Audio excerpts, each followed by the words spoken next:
നമ്മുടെ ദിലീപേട്ടൻ്റെ വെട്ടം എന്നുള്ള സിനിമയിലെ മാലയും അതുപോലെ സമ്മർ ഇൻ ബത്ലഹേമിലെ പൂച്ചക്കുട്ടിക്കും ചെറിയൊരു കണക്ഷൻ ഉണ്ട്.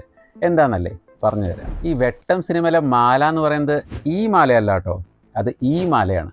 ഈ വെട്ടം സിനിമയിലെ മാല ഉപയോഗിച്ചിരിക്കുന്നത് വളരെ ബ്രില്യൻ്റ് ആയിട്ടുള്ളൊരു സിനിമാറ്റിക് എഫക്റ്റ് യൂസ് ചെയ്തിട്ടാണ്. അതിനെ നമ്മൾ പറയുന്നത് മക്ഗഫിൻ എഫക്റ്റ് എന്നാണ്. അപ്പോൾ എന്താണ് ഈ മക്ഗഫിൻ എഫക്റ്റ്?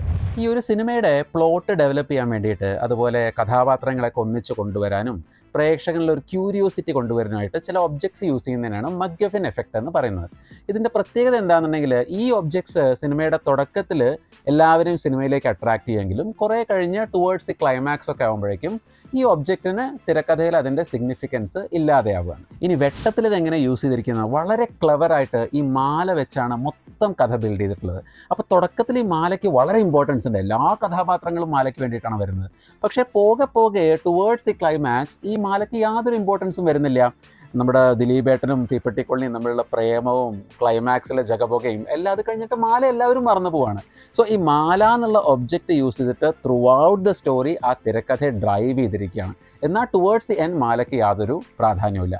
അതാണ് മക്ഗഫിൻ എഫക്റ്റ്. ഇനി മലയാള സിനിമയിൽ മക്ഗഫിൻ എഫക്റ്റ് വേറെ ലെവലിൽ യൂസ് ചെയ്തിട്ടുള്ള പടമാണ് സിബി മലയിലിൻ്റെ സമ്മർ ഇൻ ബത്ലഹേം. ഇവിടെ മക്ഗഫിൻ എഫക്റ്റിനായിട്ട് ഒരു പൂച്ചക്കുട്ടിയാണ് യൂസ് ചെയ്തിരിക്കുന്നത്. തുടക്കത്തിൽ എല്ലാവരും പൂച്ചക്കുട്ടിയെ കുറിച്ച് ക്യൂരിയസ് ആണ്. ഇപ്പോൾ ജയറാമിൻ്റെ കഥാപാത്രമാണെങ്കിലും കസിൻസ് ആണെങ്കിലും ഇത് ആരയച്ചു, എന്താണ്, എല്ലാ കഥയും റിവോൾവ് ചെയ്യുന്ന ഈ പൂച്ചക്കുട്ടിക്ക് ചുറ്റുമാണ്.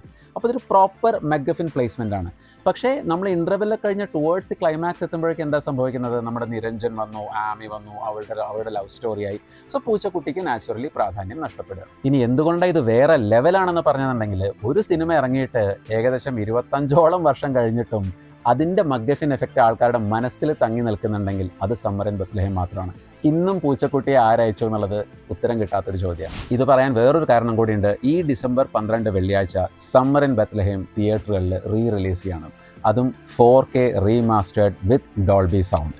ഡെന്നീസിനെയും രവിയെയും നിരഞ്ജനെയും ആമിയെയും കസിൻസിനെയും മോനായെയും ഒക്കെ ഒന്നുകൂടി തിയേറ്ററിൽ പോയി കാണാനുള്ള അവസരമാണ്. So don't miss this chance. Please go and watch Summer in Bethlehem again in theatres. ഇനി നിങ്ങൾ ഏതെങ്കിലും സിനിമയിൽ ഈ മക്ഗഫിൻ എഫക്റ്റ് നോട്ടീസ് ചെയ്തിട്ടുണ്ടെങ്കിൽ please do comment below. Thank U.